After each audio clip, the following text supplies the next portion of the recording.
We have Tim Hatch here with us. Tim, will you tell us a little bit about your role with Intermountain, and then you can jump into your Be Well moment and throw it back to me for the stretch, unless you want to lead it. After seeing Peter do the stretch with the headband and all, I'm going to leave that to the pros, if that's okay with you, Cami. That's great. You know, I really appreciate this opportunity. I know I've got some friends who I'm familiar with and other friends who I hope to become more familiar with that are on the call. Uh, Tim Hatch here, and I am with the strategy office. Specifically, my focus is on enterprise service delivery. I'm going to tell you about that in just a moment. But when I identify myself, first off, I think of myself as a father, a husband, a son, and family, which is really what my life is about. I remember running into a former colleague who works with another large system here in town, and he talked about how work is what you do so you can have your family, you can have the fun, and that certainly is the case with us. Outdoors is probably our focus. Trying to stay cool here and there, and if it involves fishing, that's bonus. That's where we have a lot of time and joy as a family. In terms of my role with Intermountain, I've actually been here. This is my second go around. My first time was right out of undergraduate, where I did accounting for the rural hospitals based out of Utah Valley a long time ago. I look incredibly young, but it was a long time ago. Then I went off to graduate school, worked with Kaiser Permanente for a little bit in Oakland, back to Salt Lake with consulting, and then back to Intermountain Healthcare. And I've had a hand involved in operations or strategy on and off really for my time here. Much of that has been focused more recently on planning. So when we talk about service delivery, it's really looking at how we develop our physical footprint, where and how we build our hospitals, how we plan for them, same for the clinics and other facilities. And so my work has largely been prepping for planning for these projects, and even then getting into a little bit of the design. And some of you are familiar with the lean design processes that we've gone through, where we work to take our operational workflows and the way we provide care and create standardization for that we call standard work, and then build that into, or rather have these facilities respond to that.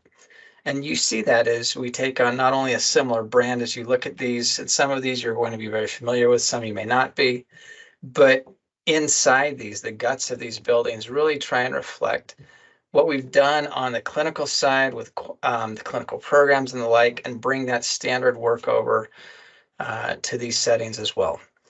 So again, some of you may be familiar with some of these buildings. This is where I've spent a lot of my time in recent years working. And, you've heard that phrase, by small and simple things, great things come to pass. Looking at Intermountain, I can remember, in fact, I'm seeing this picture right here that shows Intermountain Medical Center. I can remember when the smokestacks were imploded, plowed over, asphalt went over them, and out of that, you had a hospital campus that was born with 5,000 people working on that at its peak, at its zenith. And I think that's the remarkable thing about being with Intermountain Healthcare. And for me, Intermountain Healthcare has provided a canvas, if you will, a canvas where I can take my creative desires and interests and bring them into the work that we do. So in a nutshell, Cam, that may have been a little too long, but in a nutshell, that's how I roll at work. And when I think about that work we've done with lean design, I'm reminded of this quote that came from Kennedy long before I was born, where he was encouraging the country to get rallied around this idea of going to the moon. And the comment he made at a talk at a university in Texas was that we choose to go to the moon in this decade and do other things, not because they are easy, but because they are hard. And sometimes the work that we do can be hard. It can be taxing. It can drain us physically, emotionally, spiritually. Sometimes we're ready to tell some people we work with what's on our mind, and good sense takes over and we kick in. But ultimately, as we keep that focus of what we're trying to do, hopefully we understand and remember always that though healthcare is a business, the act of giving care, of helping others get back on their feet, is absolutely a wonderful and noble ambition. Switching gears to what keeps me going, and one area I wanted to focus on that Cammie and I had talked about a little while ago was what our family chooses to do. I call it high density urban farming, vertical gardening, whatever you want to call it, but it's taking a place where you live, usually in an urban setting where you don't have maybe as much ground as you might want. And this could work if all you have is a patio on an apartment. It could work if you have a lot of ground. We have a reasonably sized, we're not on an acre, we're not on 5 acres, but it's our effort to grow as much as we can and really turn our yard into something that's wonderful and beautiful. And for me, this hits on a couple aspects when we think of being well. It certainly hits on the physical aspect.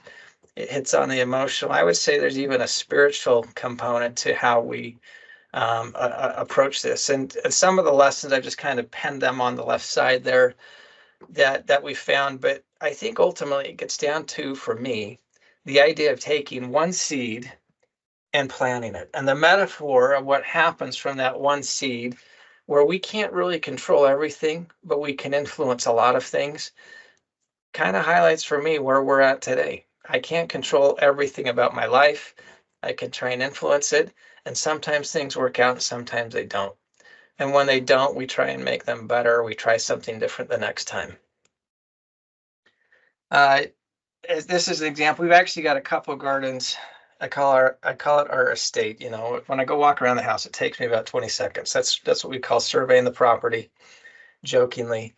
This is one of the gardens we have. This is not current. This is probably one that's at the high point in July. And I'm sure many on the call enjoy doing their own gardening, and maybe they want to try doing things organically, or maybe they're trying to convert grass to something that's more edible because the only time they walk on the grass is when they cut it. We kind of found ourselves facing these types of things. And again, tried to say, what can we do on our own property to develop that? When you talk about vertical gardening, on a third of an acre, we have probably 35, I think actually we have more, trying to be conservatively low, 35 fruit trees. And they're cool things you can do. And actually, you know, I think it was over in England, I was reading about this, where folks will take trees, and these peach trees in the upper left corner only have a 3-foot zone to grow. And you just cut them or prune them in a fan, and we get bushels and bushels and bushels out of these. And what's even better, now that the growers have developed fruit that starts in July in Utah, and you can harvest through October with different varieties and different trees. So not only have we been able to make it fit, but we can have peaches for 3 or 4 months of the year. And that's a wonderful thing. In addition to chickens, we have bees. In fact, here's a nice view of a queen on that lower center one. In one of our recent hives, a former caregiver, some of you know Larry Nolden, he got me into this 12 years ago. It's been a little more expensive than I thought it was going to be as a hobby, but it's been a lot of fun being able to do that and putting those things together, fertilizer from the chickens, so on and so forth. You get the best part at the end, which is that ability to harvest something that you've worked on for a period of time. Again, there's a type in that. Frequently, the best things take time, they take effort, and they're so much more rewarding when you've had your hands in that, literally getting your hands dirty. What's more, my wife, who's an artist, has taken on her own upon herself to bring flowers and cut flowers into the garden. So for her, she's growing dinner plate dahlias that are about 8 inches across, and a variety of others that she's been able to use to share her talents and giving them to people who are maybe grieving or just in need of a pick-me-up. And it really becomes a freeing and wonderful experience when we can do that with those who are around us, those who we know and we love. Again, those wonderful metaphors, when you get your hands dirty, kind of reminds me of Mike Rowan, the dirty jobs guy, who always tells us, don't be afraid to get yourself dirty, to get your hands dirty. Keep that in mind. And I would ask you, as you're thinking about things today, Is there something more that you can do to create your own canvas, to provide some time for you to have creativity, not only in your work, but outside of work, so that when you come to work, you're charged and you're fresh and you're ready to give it your best? And I would encourage any of us on the call to think about that, and don't wait. If it's something you can do today, start it. And that's pretty much in a nutshell the message that I had to share, Cami. Thank you. Thanks so much, Tim. Beautiful lessons from the garden.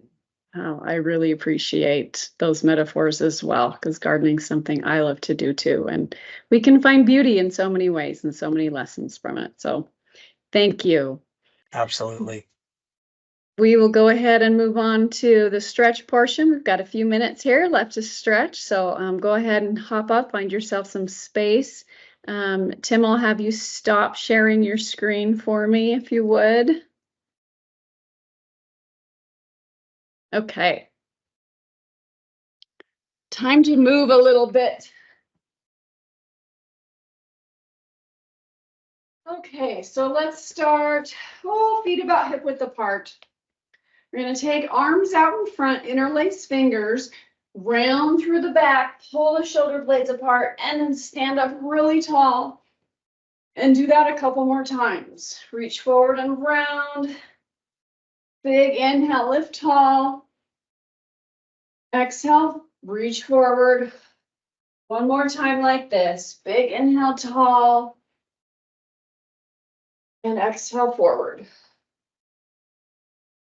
All right, go ahead and release hands. And let's just take arms up, side stretches, just side to side. You can move at your own speed here. If you want to hold it longer, feel free to do so. Let's just get everything moving.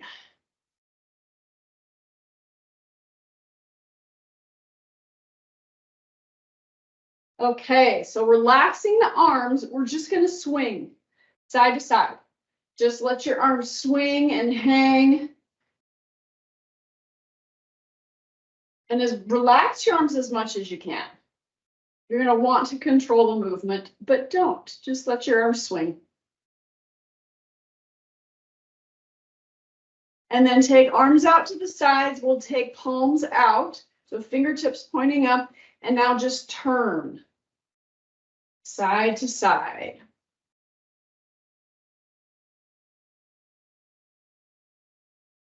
All right, go ahead and release the arms.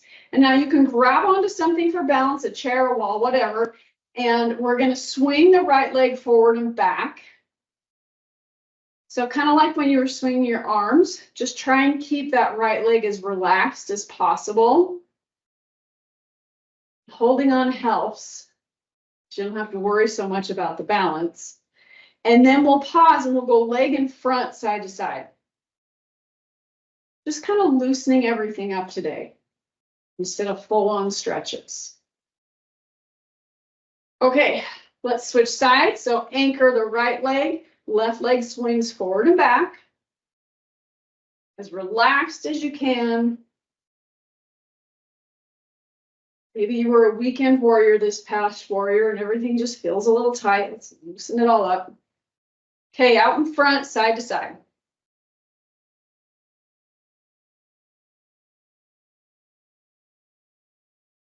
All right, let's take left leg back, up on the back toes, and go ahead and push the heel up and down.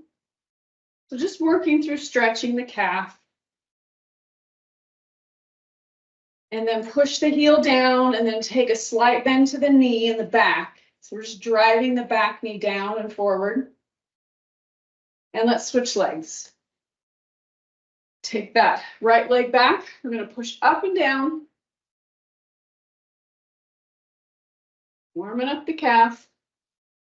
And then push the heel down.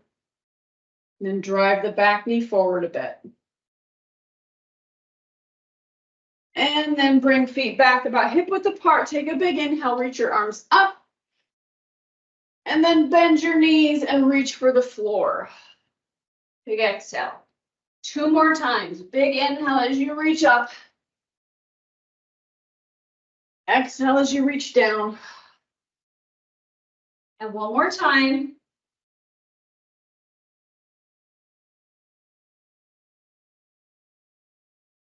Come back up to standing.